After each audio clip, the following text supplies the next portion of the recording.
C'est Maître Yoda qui serait content, car la force est avec nous.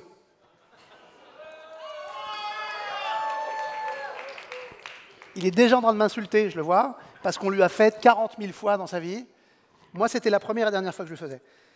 Mais c'est vrai que le garçon dégage une force tranquille.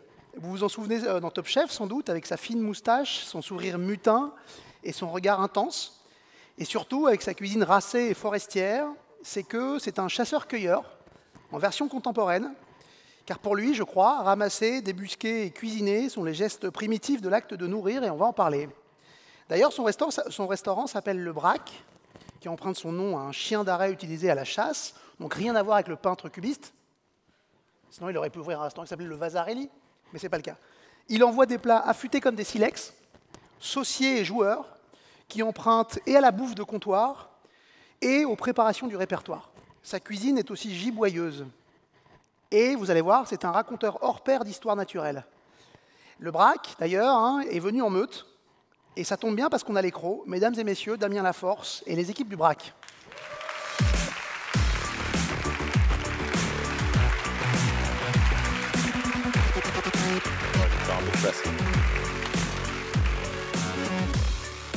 Comment ça va, Damien? Eh ben, ça roule, on a la Trop pêche. content d'être là avec toi. Nous aussi. Dans le Nord. Ouais. Attends, viens, on va se recentrer un peu, on va se mettre là. Bon, le Braque est venu, évidemment, vous êtes une fine équipe. Ouais, on est nombreux. Une On fine sait équipe s'entourer. aussi fine que ta moustache. C'est ça. Ouais, et alors on va parler de... bon, d'abord pour commencer, j'ai dit que tu étais un chasseur-cueilleur contemporain de la cuisine. Est-ce que ça te va, cette image? Ouais, Est-ce que ouais, tu t'y carrément. retrouves? Carrément, je m'y retrouve. On cueille, on chasse, on essaie de travailler de façon durable, un peu comme les anciens. On a pas mal d'anecdotes, enfin j'ai pas mal d'anecdotes de par mon enfance. Voilà, j'ai été élevé à la campagne, au grand air. Donc pour nous, la chasse, la pêche, la cueillette, voilà, chaque saison a son importance. Il faut aller cueillir où tu es, ou pêcher ce qu'il y a au moment précis, le faire intelligemment pour gérer en fait cette ressource, parce que c'est une ressource qui est durable évidemment. Ensuite, il y a l'acte évidemment, hein. Il y a les trous du cul, mais il n'y a pas que ça, il y a aussi les gens qui le font très bien. C'est-à-dire les trous du cul? Bon, les mecs qui s'enquillent une bouteille de rouge avant d'aller tirer le sanglier, on n'est pas du tout dans cet acte-là, on est vraiment dans la traque, dans la connaissance, dans la traque et dans la, voilà, Dans la compréhension dans aussi, la compréhension, évidemment. Des vivants, du vivant, des stocks des vivants. Bien sûr. Mais c'est vrai qu'on a beaucoup parlé de la chasse d'ailleurs aux dernières élections présidentielles notamment. Ouais, Non, on a dit qu'il y avait, peut-être bien, mais j'étais en cuisine à ce moment-là. Ah ouais, d'accord. Bah, grosso modo, il y a eu des débats, des polémiques, parce qu'il y a eu des abus, des excès. Bien sûr. Et c'est normal, il faut que ça soit dénoncé, Ouais. il faut être très strict parce qu'on porte une arme. Donc évidemment, il faut être... Un grand pouvoir implique de grandes responsabilités, comme disait l'autre. Ouais, c'est à peu près ça. Ouais. Alors toi, évidemment, ta chasse à toi, c'est une autre type de chasse, c'est une chasse attentive, à l'écoute. Bien sûr. Tu disais, du vivant. Bien sûr, déjà, évidemment, c'est une chasse qui est sauvage. Moi, je chasse pas mal à l'approche. Donc en fait, on est seul. Voilà, on traque, on recherche, puis on approche, puis évidemment on tue, on vide, on porte, on retourne, on dépece, on travaille une partie pour faire des terrines, des rillettes, et ça on en jouira toute l'année. On en travaille aussi en charcuterie, on va en parler. On va a ouais. travaillé la charcuterie de daim. Et puis voilà. Ouais, donc on est très loin de l'abattage industriel, de la chasse massifiée. Bien sûr, on est sur quelque chose de durable, évidemment de bio, sans antibio, etc. On tue pour manger. On tue pour manger, oui, bien sûr, et on ne tue pas à outrance, on tue ce qu'on a besoin. Il n'y a pas de perte, il n'y a pas de déchets, on est bien loin des grosses enseignes qui font n'importe quoi et qui commettent un crime certainement tous les jours. Alors je ne veux pas rendre cette séance trop morose ni mortifère, mais quand même la question de la mise à mort de ce qu'on mange dans nos sociétés, c'est un grand impensé culinaire.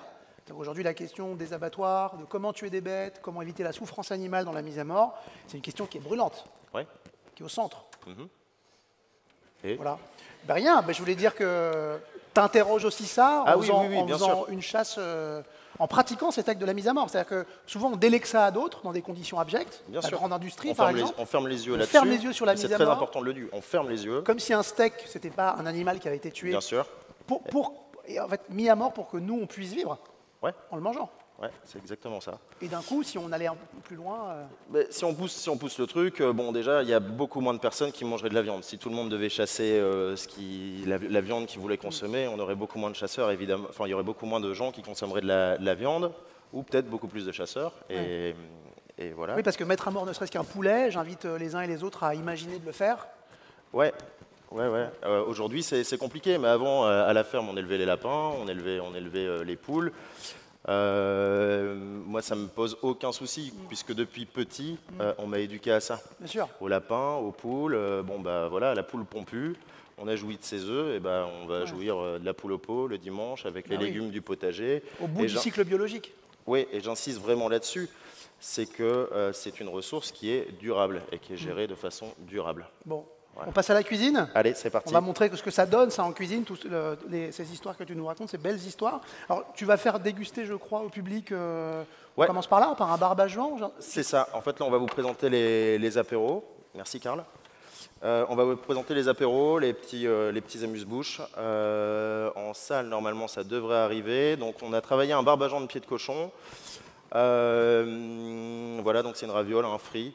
Pâte à ravioles. Alors un barbageant, on peut peut-être dire en 2 mots ce que c'est, parce que c'est pas tellement un plat du Nord, c'est une raviole du sud de la France, plutôt de tradition niçoise, monégasque. Ouais, c'est exactement ça.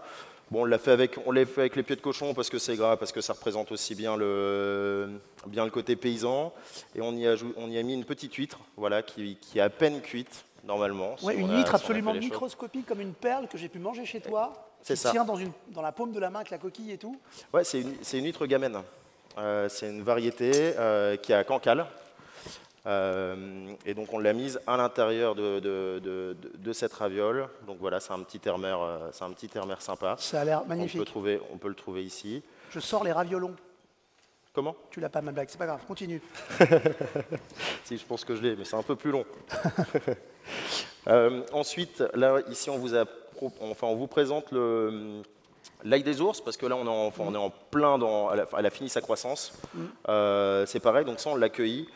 Et bon, bah, on le sait, c'est une plante qui est très à la mode. On l'a travaillé à l'intérieur avec des escargots. Les escargots, ils viennent de chez Jeannot, je vais retrouver son nom, qui est évidemment dans le Nord.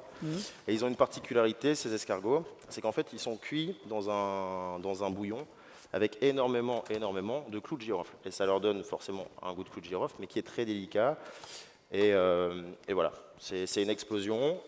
À côté de ça, on a préparé une sauce un peu chinoise avec nos vinaigres, parce que c'est aussi important de le dire, on ne fait pas que chasser, on ne fait pas que du gibier.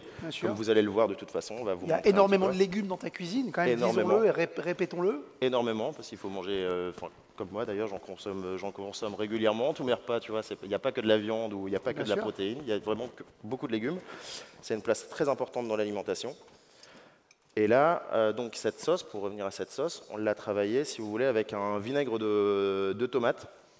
Donc pareil, les tomates qui datent de 2020, qui est juste ici, et qui est magnifique. Je t'invite à sentir, tu verras. Sublime. Et ce vinaigre, voilà, comme beaucoup de choses, il est issu des déchets, hein, donc de la chair, enfin pas de la chair, des pépins. On l'a travaillé, on l'a laissé tranquille. Et pour nous aussi, dans notre cuisine, c'est très important de limiter au maximum nos déchets. Parce que nous, cuisiniers, aujourd'hui, et c'est le cas, on réalise quand même, il y a de la perte. Et on essaie vraiment de diminuer au maximum cette perte. Et on essaie de travailler l'intégralité des produits. Ça peut être, c'était des tomates trop mûres qui étaient, tu vois, c'est Jean-Mich qui m'appelle, Jean-Mich qui est à Envelin, donc à 10 km de Lille. Qui est un copain. Et ces tomates étaient un peu pourries. Voilà. Purulentes quand elles commencent à lâcher leur eau et à se flétrir. Ouais, un peu, mais pas trop non plus, parce que sinon, ça n'aurait pas ce goût-là. Et on a décidé de les parer, voilà, et d'en faire, quelque chose. Dans chasseur-cueilleur, il y a aussi cueilleur. Ouais, énormément. Bah, y a la balade, il y a la cueillette, champignons, herbes, baies, plantes. Je ne suis pas le seul à le faire. On est nombreux et c'est très bien comme ça. Il y a quelques cueilleurs aussi connus et brillants dans la région de Lille. Ouais, il y a un certain JB par là-bas. Un certain JB, non, il paraît qu'il est sans doute dans la salle, et en tout cas, on va le voir à la scène artisan. Donc s'accueille dans la région. Bon, le Barbajan est parti dans le public, je ne sais pas. Le Barbajan est parti? Oui. Vous l'avez eu? Oui, pas tous. Pas tous. Ouais, pas tous. Hein. Ah, oh, ouais. Il y avait 20 portions. On a fait ce qu'on a pu. Hein. On a fait ce qu'on a pu. Bon, on enchaîne, Damien. Ouais. Tu voulais passer à la démo alors, où tu vas faire pas mal de plats. Ouais, on fait pas mal de plats. Toute l'étendue aussi de ta cuisine qui, vous l'avez compris, va chercher ses inspirations loin. Une sauce un peu chinoise, un barbageon un peu du sud, avec des produits complètement du nord. Ouais. C'est aussi ça ta cuisine, quoi. C'est une cuisine. On essaye de montrer au maximum les trésors qu'on a dans notre richesse. Donc, on en était aux apéritifs. Les apéritifs sont partis, hein, c'est ça? Ouais. Très bien. Ensuite, en ce moment, en entrée, on propose la lotte. Alors, la lotte crue. Crue, mais pas vraiment. Elle est travaillée juste en carpaccio et on a fait une charcuterie de lotte. Voilà, pour venir assaisonner un petit peu. Donc ça, c'est un poisson qui a juste été mis au sel, tu vois, pendant 5 petites minutes. Ensuite, juste 5 minutes? Juste 5 minutes, pas plus que ça, mais on le masse. Ouais. Ah, tu le masses pas pendant quand 5 minutes. Ouais. Tu le masses, tu le laisses une minute, tu le remasses, et voilà. Ouais. Rincer, sécher. Et ça, en fait, cette charcuterie de lotte, elle va nous servir à assaisonner ce plat, puisque là, il n'y a pas de sel sur la lotte, avec un bouillon à côté. Donc ça, c'est un bouillon qui est fait à base de pain brûlé. Enfin, c'est même pas un bouillon, c'est un consommé, pardon, parce qu'on s'est fait chier à le clarifier. Donc on l'a travaillé avec du pain et des peaux d'échalotes. D'accord. Je vais revenir sur les peaux d'échalotes après et sur l'échalote aussi. Mais donc il y a une profondeur de brûlé, de sucrosité. Ouais, on est vraiment dans le presque cacaoté. Presque café, ouais, c'est ça. Hein. Café, on est dans la torréfaction parce que le pain, alors on ne le laisse pas brûler à l'extrême parce que sinon ce serait trop amer et évidemment imbuvable. Tout est évidemment fait dans la précision et la subtilité. On essaye. Autant que faire se peut. Et voilà, donc toujours aussi un petit peu de... Là, on vient de mettre de l'huile verte, ça c'est un grand classique, hein, on connaît, ça peut être fait, nous on le fait avec nos pluches de poireaux. Et ça va servir, parce que c'est important pour moi, hein, on est quand même attaché au côté gourmand, et ça c'est un endroit qui est à la fois frais et délicat. On est vraiment sur la délicatesse, donc on va avoir le poisson qui va être à peine cuit, puisqu'on est vraiment sur une taille qui est très très fine. Juste saisi un peu dans le sel. C'est ça, exactement. Rassaisonné, et avec ce bouillon, ça réchauffe en début de repas. Et là, ça amène de la puissance. C'est ça. Les sauces prennent une part importante dans ta cuisine. Hein. Ouais. T'es un cuisinier saucier aussi, hein, Damien. Ouais, on adore les sauces. Alors on est une équipe très jeune, hein, on a 26 ans, 25 ans, Fab un petit peu plus vieux, et on a 29. Barbara, tu as 23 ans, c'est ça? Donc on est une équipe très jeune, donc évidemment on apprend, on teste, mais on garde nos bases et puis on essaie de s'amuser sur les sauces et sur nos fonds. Et d'ailleurs, nos meilleures sauces sont réalisées pendant la période de chasse. Parce qu'il n'y a rien de meilleur que les jus et les fonds de gibier, quoi. Parce que plus puissant, plus goûteux? Pas plus puissant, c'est plus fin, plus précis, peut-être plus profond. C'est beau. Qualifier ça comme ça. Bravo. Donc, ça c'est typiquement voilà, une des entrées que vous pouvez retrouver. Et tu le verses pas dessus alors? Tu laisses le client libre de le verser? Ouais? Je peux le verser, pas de souci. Pour la beauté du geste? Waouh! Ah oui, t'en mets pas mal. Ah oui, donc c'est un plat mangé à la cuillère en fait. Déjà, il faut le cuire. Eh oui. Donc il faut le mettre. Et puis ensuite, on a l'impression qu'il n'y a pas grand-chose. Alors évidemment, c'est des tranches qui sont très fines, mais il y a quand même matière. Et donc il faut le mettre à niveau quand même, il faut que ça cuise un peu le poisson. Oui, bien sûr. Magnifique. Je vais te permettre de goûter en fait. Mais vas-y, tiens, regarde, il y a les cuillères ici. Parce que ça fait... Pourquoi je goûte pas moi alors que je suis là pour ça? Fais voir. Je peux y aller, c'est bon là, non? T'inquiète, personne ne te regarde.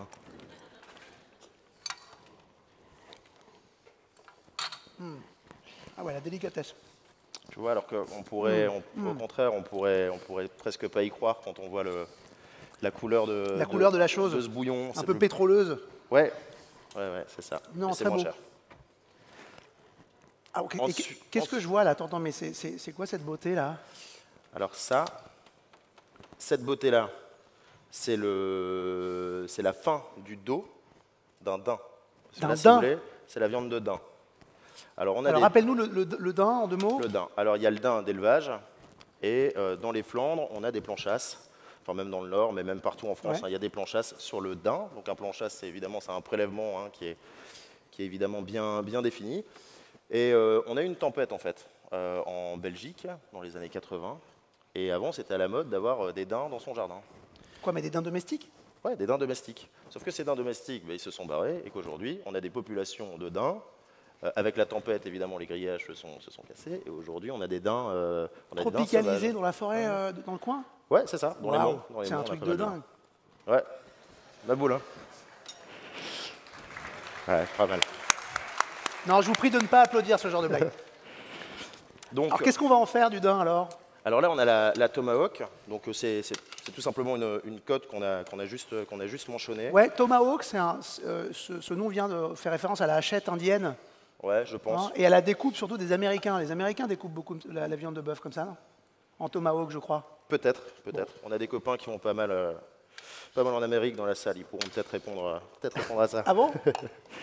Donc là, on a voilà, notre tomahawk. Alors normalement, au restaurant, on l'a fait au barbecue. Ouais.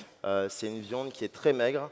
Qui est vraiment très maigre. Ouais, c'est des animaux gambadeurs, en fait, qui font peu de gras. Comme tout gibier, ils font peu de gras. Ouais, donc ça, on va le colorer au beurre, puisque beurre avec un petit peu d'huile, puisque le gibier, il faut faire attention, mais...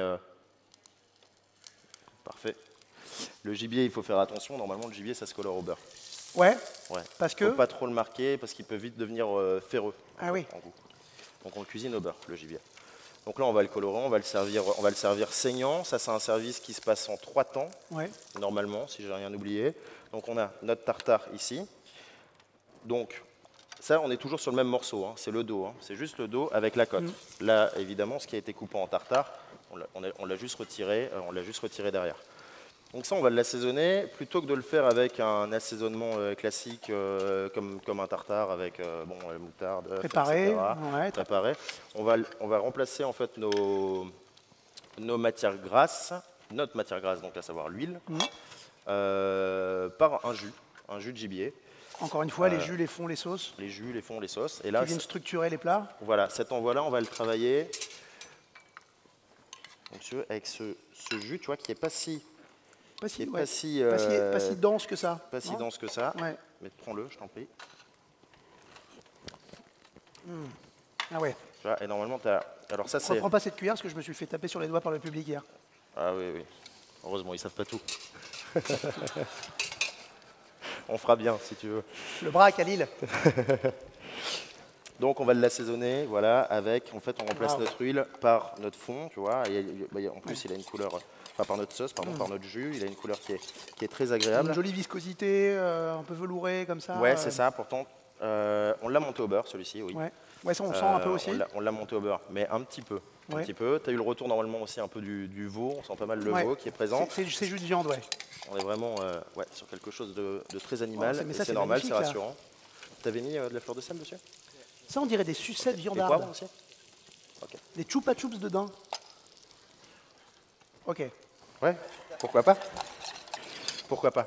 Cet envoi-là, donc le daim, on le travaille en 3 services. Donc ici, tu as la pomme de terre qu'on a travaillée en croûte de sel. C'est une croûte de sel à la drèche, donc avec les déchets des copains de chez Belnart, donc le déchet de la bière. Ça va amener un côté un peu sarrasin, torréfié, encore un peu plus gourmand, parce que... Voilà, un peu gourmand. Tu verras. Ouais. Et la drèche, c'est donc quoi, les pots qui restent la drèche, de l'orge? c'est une fois qu'on a fini le brassin et qu'on retire le brassin, il y a les déchets, donc le mélange de malt, de houblon, qu'on récupère, voilà. Et là, sublime. Et là, on l'incorpore en fait dans cette pâte de sel, voilà. Et à l'intérieur, on a notre pomme de terre qui est garnie à l'intérieur d'une petite moelle. Enfin, un travail autour de la moelle. Voilà. Donc la patate dans son intégrité, mais la patate dans son intégrité. Donc ça, c'est le premier service. Avec une petite surprise à l'intérieur. Ça, c'est pour moi, hein, ma poule. Parfait. Et toujours de la gourmandise dans tes plats, quoi. La pomme de terre, évidemment, t'oublies pas de mettre de la moelle à l'intérieur. Ouais, bien sûr. Ce serait une mauvaise idée d'oublier d'en mettre. Je sais pas, mais pour moi, oui. Voilà. Enfin, pour moi, c'est important. Je l'aime bien comme ça. Bah, je l'aime bien riche. J'aime bien gourmand, Et même alors- si on travaille énormément sur les acides, Ouais, pour évidemment toujours garder un équilibre. les dans ce équilibres, qu'on bien fait. sûr. Regardez ce que Justesse, Karl bah, est, sublime, regarde ce que Karl est en train de faire. sublime. Nourrir au beurre, quoi. Ouais. Donc normalement on le passe aussi donc au barbecue. Ouais. Et tu sais, on avait... Ouais. Donc normalement on cuit ça au barbecue, voilà. Et à côté on a travaillé donc un condiment à base de coquillage. En fait c'est un beurre de coquillage et de sardines avec nos déchets de sardines. Voilà, nos têtes de sardines. On les a mixées tout simplement enfin on les a fait cuire évidemment dans du beurre à pas trop de température et puis ensuite on l'a passé au tamis. Voilà, on l'a récupéré et on fait cette espèce de beurre de coquillage. Voilà, pour faire un petit terre-mer sur cet envoi-là. Donc ça, c'est le deuxième service. Et le troisième service qui arrive sur la table, c'est servi normalement dans une assiette qui est très chaude. Donc le tartare va légèrement monter en température. Ça va légèrement le cuire, très légèrement. Légèrement le le chauffer. cuire, c'est ça, mais chauffer. Donc on n'est pas, Ouais, on n'est même pas du pas tout la dans la cuisson, on est en caramélisation. deçà de la Non, c'est cuisson. ça. Et au-dessus, donc ça, c'est pas grand-chose. C'est une espuma de pommes de terre qui est fait avec un lait fermier qui vient de la ferme de Vandeville. Et on y met au-dessus une chips. Donc ça, c'est une création de Karl. On y met une chips de Waouh. pommes de terre. Tu as vu, je t'ai fait le clin d'œil, Toujours ma d'une poule. très grande élégance quand même, Damien Laforce. Très racé. Ça, c'est très beau. On n'y avait pas bistouri. pensé avant, du moins. Mais des fois, c'est bien d'échanger autour d'une bière en fin de service. Ça permet d'avoir Ah ouais. de bonnes idées. C'est une simplicité organique, bravo, magnifique. On applaudit.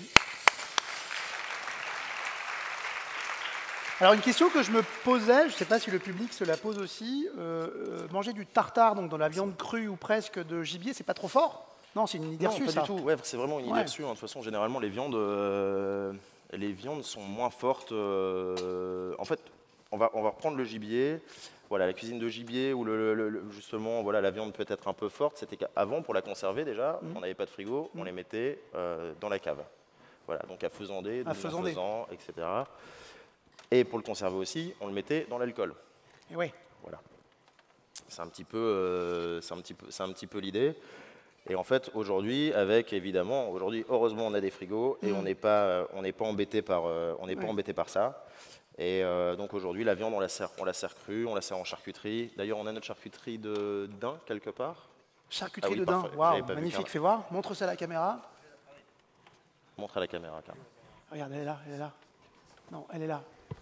Je sais plus, elle est là. Regardez, ça ressemble à ça. Donc ça, c'est le filet. Donc là, on est dans l'intérieur, on est derrière, juste derrière la coque pour continuer l'histoire. Et pareil, ça va servir aussi d'assaisonnement. Donc on va le râper légèrement. Ça marche très bien aussi avec des bouillons. Et voilà. Oui, pour venir faire comme une petite pluie un peu puissante dessus, non, parce que j'imagine que ça Ouais, a perdu son eau. ça, par contre, ça a perdu son eau. Là, on est sur des goûts qui sont très forts, Ouais. très francs, Très marqués, très puissants, très marqués. Bien sûr, Là, tu peux le voir. Ouais. Tu vois la découpe. sublime. Tu peux le sentir aussi. Ouais, Pas trop près. ouais, c'est pas une poutargue de gibier, ça. Ça pourrait. Joli. Donc là, c'est pareil, on a travaillé le foie aussi, du daim. Donc ce foie, on l'a coloré toujours avec le thym, l'ail, le beurre. On l'a haché, on l'a vinaigré, on l'a travaillé, évidemment, on l'a lié avec un petit peu de jus. Et là, on est venu garnir cette échalote cuite au four, en fait, rôtie. Ouais. Voilà, on est venu la garnir comme ça à l'intérieur. Sublime. Et ces pots d'échalote ont été récupérés pour faire ce consommé. Le consommé du début. Voilà, c'est ça. Et toujours cette ça. netteté, cette précision chez toi, 3 éléments dans l'assiette, On essaie de pas trop en mettre dans l'assiette. une Ouais, on essaie lisibilité, une aération comme ça. on essaie ça, de faire c'est des vraiment choses ta patte, lisibles. Oui, peut-être bien. En cuisine, hein. Après, pour le reste, je sais pas. Mais... Peut-être bien. On aime les choses, lisibles où on s'y retrouve facilement. Voilà, c'est notre façon de Magnifique. voir. Alors du coup, ça, en 3 services, c'est servi en même temps au restaurant? Non. Non. Non. Successivement, hein. Successivement, oui, c'est Ouais. ça. On commence par le tartare, Ouais. et ensuite on envoie ça et ça. Voilà. Superbe. Bravo. Magnifique. Alors j'ai évidemment très envie de goûter cette sucette à la viande, mais je vais me la garder pour après, parce que sinon Ok. je vais en mettre partout, je vais mastiquer, ça va s'entendre dans le micro, ça va être une horreur. Qu'est-ce qu'on fait maintenant? Qu'est-ce qu'on fait maintenant? On La va vous tarte envoyer caramel. la tarte caramel Alors, tournesol. Superbe. Donc ça, encore une fois, c'est alors en modèle réduit. Au restaurant, on la sert À la part, on non? la sert à la part, Ouais. exactement, avec une opaline. Avec une opaline. Une petite opaline, ouais, de Ouais. sucre. Je ne sais pas où est, Ouais. si la caméra le voit. J'en sais rien. Joli. Une petite opaline, donc ça c'est pour le côté croquant. Alors en fait ce dessert il se veut, à la fin du repas, il se veut réconfortant. Il l'est. Il l'est, enfin du moins on fait tout pour. Tu t'es bien appliqué. Donc en fait on a travaillé sur une base de pâte sucrée, voilà, toute bête. On a travaillé le tournesol, le pralin, enfin le tournesol Ouais. qu'on vient travailler en praliné. On vient le déposer en fines couches. Et au-dessus, on a déposé un appareil en fait crème brûlée, tout simplement. Donc c'est un caramel, c'est un caramel qu'on a décuit avec Ouais. de la crème, voilà, de la tout crème. simplement. Et ensuite, on fait une recette de crème brûlée. Voilà, donc ça se fait en 3 étapes. D'abord, on cuit le fond de tarte, on y dépose le pralin et on ajoute notre appareil. Avec un et on laisse côté cuire. sucré, torréfié, de la graine torréfiée, Ouais, du tournesol, il y a tout ce truc On régressif est un magnifique. petit peu dans l'idée de la pomme de terre, Ouais. avec voilà, ce côté très, très torréfié, toujours Ouais. très gourmand. Céréales grillées. Rond, réconfortant Ouais. à la fin. Ouais. Voilà, Ouais. ce qui est très important dans notre cuisine et comment, voilà, ce qu'on a envie de défendre. Et on a envie, évidemment, comme tout le monde, de faire plaisir à nos clients, mais surtout de faire des choses réconfortantes. Voilà, réconfortantes, gourmandes. Plaisante, joueuse même. Plaisante, joueuse. Des fois, on peut taquiner un petit peu, Ouais. mais à la fin, Il y a de la cuisine. il y a de la cuisine, du il y a de la plaisir, passion, bien sûr. il y a de l'amour, il y a une super, Il y a une superbe équipe. il y a une superbe équipe. Là, ils n'ont pas l'air, ils sont un peu tendus. Fab a un nœud dans la gorge. Bah alors Fab, attends. Mais voilà, et donc on a une super équipe qui est dynamique, Ouais. qui va de l'avant. Ils ont tous l'agnac, l'envie de bien faire, l'envie d'accueillir correctement les clients. Et puis chez toi, on peut manger au comptoir aussi. C'est-à-dire que il y a pas mal de références de marqueurs de la cuisine de comptoir, améliorée bien sûr, hein, Oui, bien en sûr. version très très bon. Mais cette idée de manger au comptoir, c'est un truc dont tu t'empares aussi. Ben, l'idée de pouvoir venir manger deux, Ouais. trois trucs avec une quille de vin, c'est quand même sympa. Une Ouais. quille ou un verre, ça dépend, mais Ouais. ou même une chope, pourquoi pas. Ouais, et puis des eaux de vie aussi ensuite. Ouais, il y a même les Je eaux de pense vie. que là, on va donner la parole à ce monsieur en vert. On peut, avec les eaux de vie, bien Monsieur eau de évidemment. vie. Bien sûr. D'ailleurs, t'es avec la venu sapinette. habillé en couleur chartreuse, pour que les choses soient bien claires. Je dirais plutôt sapinette. Alors parlons de la sapinette. On va parler de la La sapinette. sapinette, Petit incroyable. producteur donc, qui est du côté dans les Vosges, qui va travailler la pousse de sapin. Ouais. Voilà, quelque chose un peu liquoreux pour terminer sur la fin avec un peu de gras. Et ce côté très aromatique. Voilà, ça, c'est top. Et toi, tu es vraiment le coureur du restaurant. C'est-à-dire que moi, l'image que j'ai au restaurant, c'est Damien Laforce derrière sa cuisine et toi qui cours partout. Oui, on essaye. Toi qui es pour être l'âme mobile et, On essaye en tout et cas de, circulante du restaurant. de mettre du rythme. Ouais. Voilà, un service doit être vivant. Et ça passe par nous. Et ça passe également par eux, par les gars. Mais ça passe par nous, surtout avec une bonne humeur et toujours essayer de conseiller le client Ouais. sur quelque chose qu'il ne connaît pas. Ouais. Il vient pour découvrir de la cuisine, cuisine très Et- rarement du et- daim. Et puis des bons petits vins aussi. Parlons de ta Et des sélection bons de vins. vins, non, de Pinard. Voilà, on essaye de mettre le producteur, le vigneron en avant. Par exemple avec Henri Milan qui a Saint-Rémy de Provence. J'y pensais quand il est en train de cuisiner. Le grand Henri 100%, Milan, quoi. Le grand Henri Milan. Le premier, 100% Pinot Noir. Ça, c'est la cuvée du fils. Le premier, la relève arrive. Ce sera quelque chose de très fin, très délicat, avec un côté juteux et gourmand. Voilà, Et ça, tu mets ça sur le daim. Ouais, sur le daim. Ah ouais. Ça, Un petit pinot noir sur le daim. Aïe, aïe, aïe, aïe. Ouais, parfait, bien fait. Côté ça t'aurait plu. fleur je de pense. violette du pinot noir là-dessus, là, pinotage intempestif, c'est magnifique. Mais génial. Et j'ai aussi, moi, goûté des vins de vignerons, alors des Henri Milan connus, puis d'autres moins connus. Tu as un vrai travail de dénichage, hein, j'ai l'impression, Ah, bien sur, sûr. sur tes vins. On essaye d'aller toujours au plus près. Et donc on va aller Beaujolais, où des fois on n'a pas l'habitude, où le Beaujolais a une mauvaise réputation, avec un 100% gamay de chez Ouais. Marc Delienne. Oh, depuis 20 ans, Fleury. beaucoup moins. Depuis la mouvance du vin nature, c'est devenu même un fief. hein. C'est nous. même devenu Ouais. le grand fief des vins nature. Marc Delienne en fait partie, qui va travailler des gamay avec une très belle découverte. Nous sommes tous les enfants du gamay. Oui, je pense. Mais oui, absolument. Ouais. Merci beaucoup, Le Brac. Merci beaucoup. Merci à vous.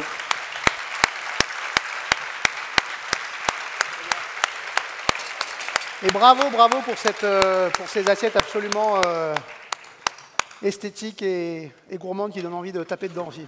Parce que c'est comme ça, pour ça qu'on vient au restaurant. Exactement, pour se régaler, pour taper dedans et se faire plaisir. Merci beaucoup, merci à vous.